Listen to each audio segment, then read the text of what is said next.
We'll get started here in just a second. Going to get people have an opportunity anyway to come on in.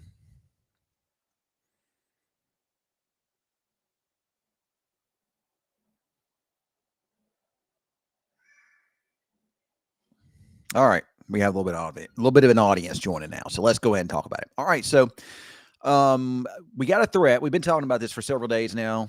We got a threat for some strong to severe storms moving in tonight. Um, the uh, the latest weather information, of course, if you kind of take a look at things out there, latest weather information suggests that the bulk of this activity is going to come in as we head into the mostly evening hours here. I know there's a lot of forecasts out there saying and saying all these scary words and whatnot, but let me assure you here that what I'm looking at mostly is a heavy rain, flood, and wind type of situation. Um, I'm going to look at the data here. That yesterday, I don't understand why there's people are talking tornadoes here. I didn't see it last night. I'm going to take a look at it here in a minute. To me, the low level wind shear just doesn't look all that good, and that's what your limiting factor is here. But again, I'll take a look at that part of it here in just a moment, and we can discuss it a little more in detail. Of course, the last night we had some good little thunderstorms last night. Nothing that was that rough. I mean, it was they were sure there was some gusty winds around, but in general, yesterday's weather event was way, way, way, way, way overhyped. I mean, you had people here talking about tornadoes here last night, and there was never a threat for that. I'm gonna be honest about it, and I'm gonna say this about it. It isn't just the weather people, excuse me, these internet weather people, these social media weather people that are bad forecasters. But you've got a lot of TV meteorologists that are really bad forecasters when it comes to severe weather. And I mean, I'm not pointing out anybody in particular. I'm just saying just around in general. Whatever the Storm Prediction Center says is what these people go with, and I don't understand.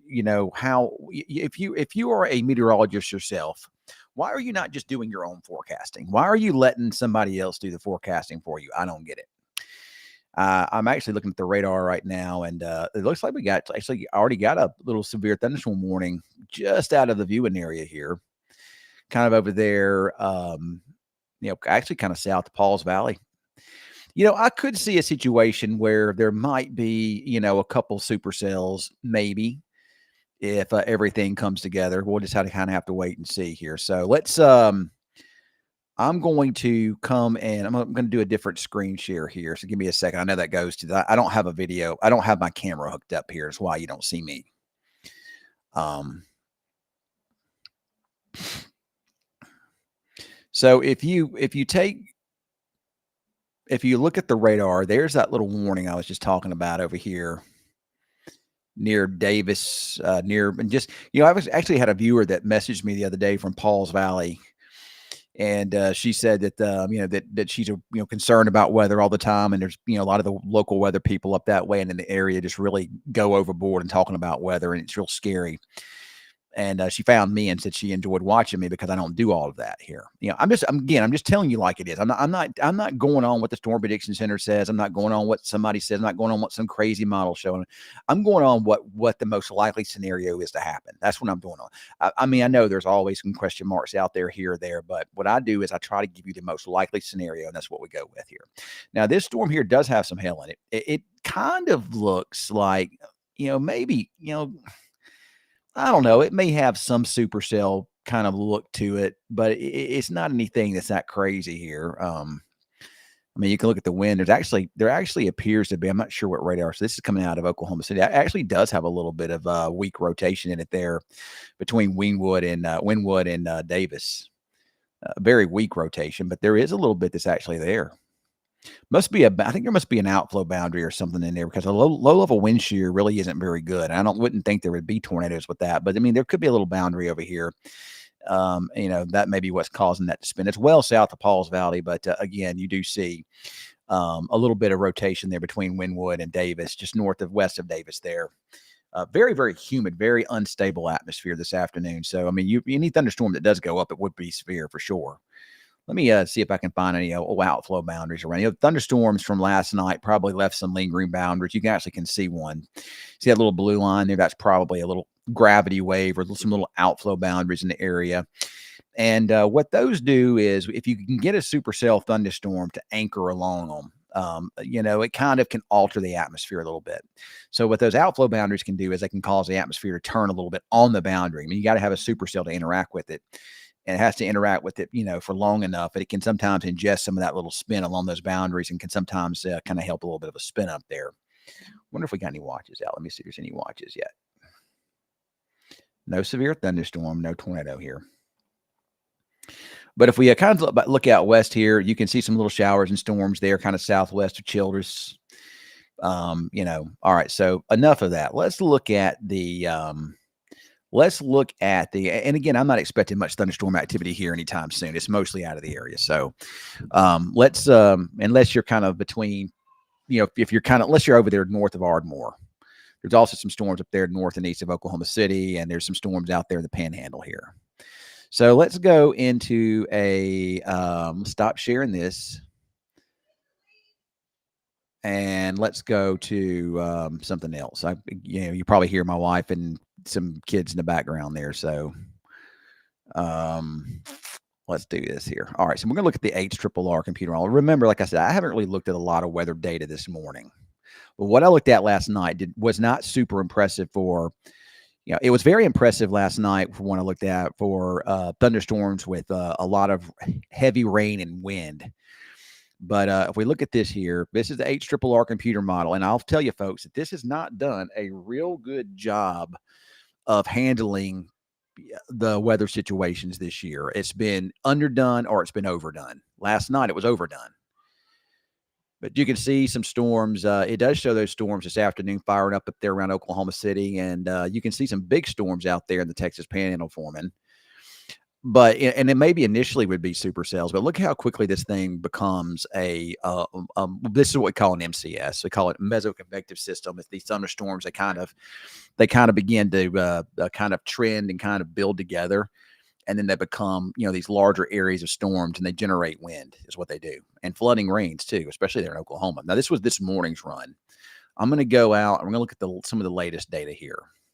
So again, you got these lingering boundaries, and it does do a pretty good job of picking up on some of those storms over there, the kind of, ones we were looking at there. And it shows those storms developing pretty quickly out there in the Panhandle. And again, initially those are supercells, and they would be some big hail producers out that way. But you can see as we get into the evening hours how thunderstorms become more numerous. All right, so here you are around about 8 o'clock, and you got some individual looking cellular type storms here, maybe even prior to that. So at least initially you might have a supercell or two, and if you do get a supercell or two, hail would be your biggest concern with those. Now, as you get into the evening, you can see there's your bow echo there. All right, so you see that right there, that big bowing feature. That would suggest some really strong wind gusts. And with the type of instability we have in place, those could be some really strong winds blowing out of that across parts of the area here. So heavy rain, flooding, and very strong wind gusts. And usually when you get like a big line of storms like that, you usually just worry more about hail than you do, smaller hail than you do bigger hail. And you can see it kind of blowing through the area and, kind of moving out, after midnight. So it looks like it would get stormy here during the evening. So could be quite a bit of severe weather. That was the 16Z. I don't think let me see. All right, here's the very latest update here. So let's see what it shows. One thing that's been consistent are those storms out there in the Texas Panhandle. Very consistent with that. And then there you go. There's your clumps of storms into the evening. And there's that big bow echo there moving through. And that would be a wind producer. Now, also, sometimes when you get these MCSs too, they can kind of take on a life of their own. And sometimes you can get these little spin-ups in them. But those are not, I don't consider those usually significant tornadoes. Those are usually very weak EF0, EF1s. And usually when you get these thunderstorm complexes, wind is your bigger concern than the tornadoes would be. That would be, it'd be a very low wind risk for that. It'd, spin up maybe. But, initially, if those supercells, there could be some pretty big hail in those. And with that heavy rain, there could be some flooding. So that's just looking at what the radar might look like. Let me look at some other stuff here. Let's look at the. I'm going to look at wind. I'm going to look at the. This is called significant tornado parameter, and it. You initially you see it out here. You see a little bit of a red out there. That's one of those outflow boundaries out there with those supercells in the panhandle. But if you look, I mean, again, here's another little boundary here this evening. I'm going to click on it and see what the. I mean, to me, the wind shear just looks awful. That wind shear does not look impressive to me. It does this evening have, over here that would show some decent, that would be decent wind shear there. But again, I mean, by this point in time, you just got a big old line of thunderstorms. So in my opinion, just by looking at this here, this is easily just mostly a wind hail event. And if we do get any tornadic activity, it would probably be spin-ups within that line. And once again, I think the threat for that is low. But if we do indeed to get a couple of those, it would be the weaker variety. It would not be the stronger EF5s, EF4s. It would be your weaker variety type things. The only thing that would really get anything significant tornado-wise going would be if you got a supercell to hit one of those boundaries. And we'll keep an eye on that. But, I don't know that necessarily is going to happen. But I think our biggest threat is with that, that area of storms moving through this evening here. That's our biggest threat. So, all right, let me try to answer a couple of questions now. So, how is Lawton, Oklahoma looking for tonight due to the weather? Storming. Just got on. What time should it start? People always want to know what time it's going to start. It's hard for me to give you that time frame because everything hasn't developed, but the signals are for these storms to kind of get going. I mean, it could get going as early as, in some areas out west, especially could get going as early as this afternoon, probably after, 3:00 out west. And again, that would be in the Texas Panhandle. But the most likely scenario for thunderstorms to develop in southern Oklahoma and northwest Texas would be after 7:00 this evening. And then perhaps maybe increasing storm threats as you get deeper into the evening and probably after 8 or 9. That's just kind of how it looks right now. And as far as how is Burke looking stormy tonight again after 7, 8 o'clock, after maybe even after 8 or 9 o'clock, perhaps. So again, Zachary, tornado threat is very, very low. Again, that line of thunderstorms could produce a couple of spin-ups, but I think that would be more the exception than the rules. Anybody that's out there screaming tornadoes is just not looking at things. They're looking at the Storm Prediction Center and again, the Storm Prediction Center, and I'm not slamming them. They're not bad. They do a good job of their forecast, but sometimes I think that they may be I think they're a little bit too generous with the tornado wording. But I also think that they have to do that. They're forecasting based rather than the probability of what's going to most likely happen. And for whatever reason, TV meteorologists, a lot of TV, not all, but a lot of TV meteorologists, and a lot of the and even these social media people, most of the social media people, whatever the Storm Prediction Center says is what they're going to go with. And I don't understand that. If you're a meteorologist, look at the stuff yourself, look at the data yourself, forecast yourself. That's what I teach my guys. And if you ever wonder why we don't scream and yell and all that, matter of fact, you can look at other people's forecasts and they'll be screaming all this nonsense. And you'll come look at us and you'll have like, well, hold on, why does yours say this? And it's way toned down as opposed to what everybody else is saying. Well, who usually is right in those situations? I'm not saying that. I'm not saying that this is going to be a situation where, where there's not going to be any type of, significant severe weather, because there will be. But I'm just trying to say that this is not going to be this big, huge, overblown event that some people are making it out to be. Last night was not bad at all. But I think it would be a lot more significant tonight than it was and more widespread. Last night was just some good thunderstorms, I thought, but tonight there could be some really good storms with wind and heavy rain and flooding. And again, a spin up can't be ruled out.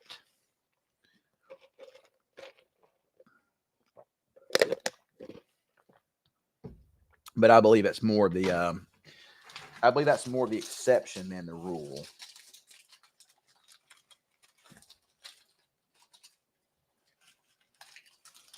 Sorry, I'm looking for something here.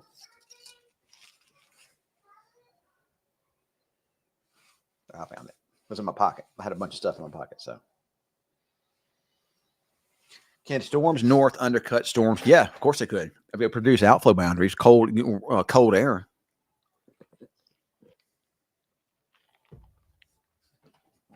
Because they're going on what could happen as opposed to what will probably happen. And I do understand the little small 2 to 5% there with this line of thunderstorms.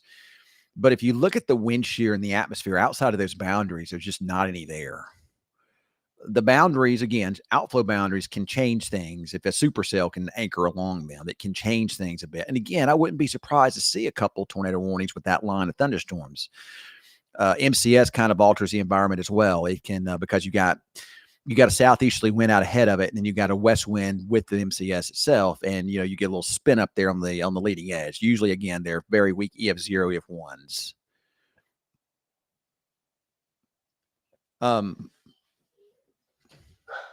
You guys got. I mean, there could be some big hail, especially with any supercells out west this evening or up across southern Oklahoma. I'm not going to rule that out for sure.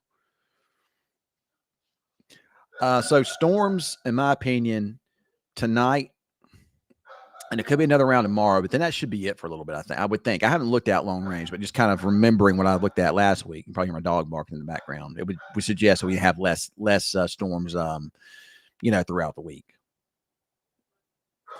As of right now, I'm not even planning on sending the tracker out tonight.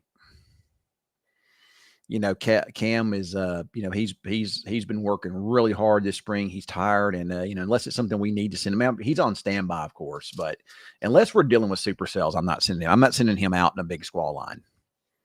There's just no need in it. There are a lot of thrill seekers out there. Look, I mean, a lot of these people on social media that you see are weather enthusiasts, and they get excited about this stuff. Look, I can appreciate that. I get it.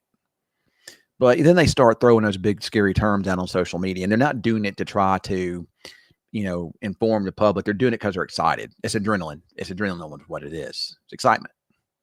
But again, I do expect, a lot of heavy rain and some strong. It's going to get pretty rough. I'm not saying it ain't going to be bad because it should be some really strong winds, and it could be enough to create some wind damage here. I'm not ruling that out at all. But, big tornado event, no, I'm not expecting that at all. Just spin ups, within that line.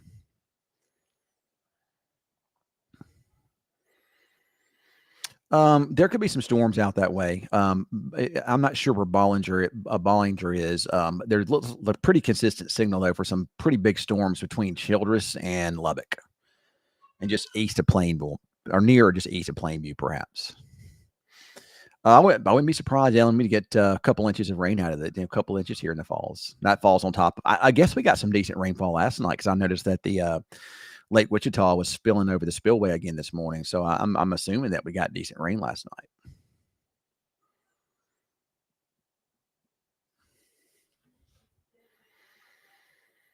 Those storms are already getting going out west, though. They're getting going early. They're north of Matador.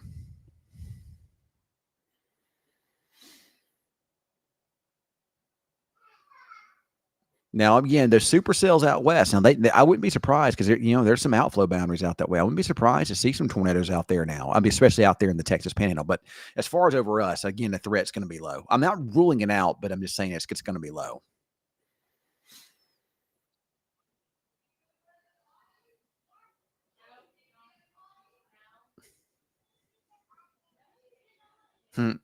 We got a little girl, my little niece is staying with us right now. Their dad is in the has gone to the is in the Army. He's in the going through boot camp, and she's the sweetest little thing, and she's potty training, and it's real cute. I just heard her in the background talking. I just pee potty. That's really cute.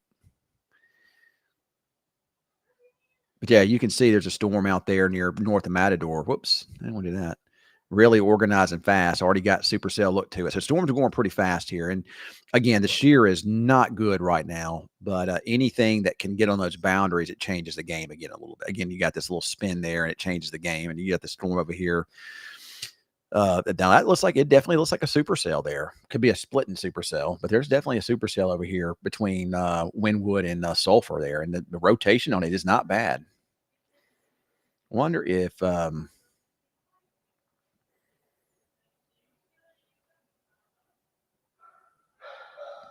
just what I'm talking about. Supercells, that on a boundary will have a chance to spin a little bit.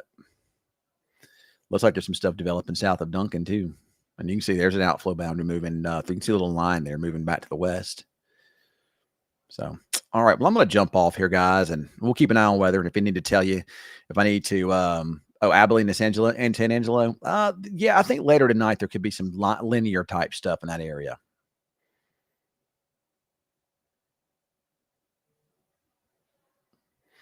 I don't think it's past Kroll. No, it's northwest of Kroll. So, all right, I'll do updates as needed this afternoon. I'm jumping on. I got some things to do. Let me jump off here, and I'll do more updates as needed. Y'all have a good afternoon.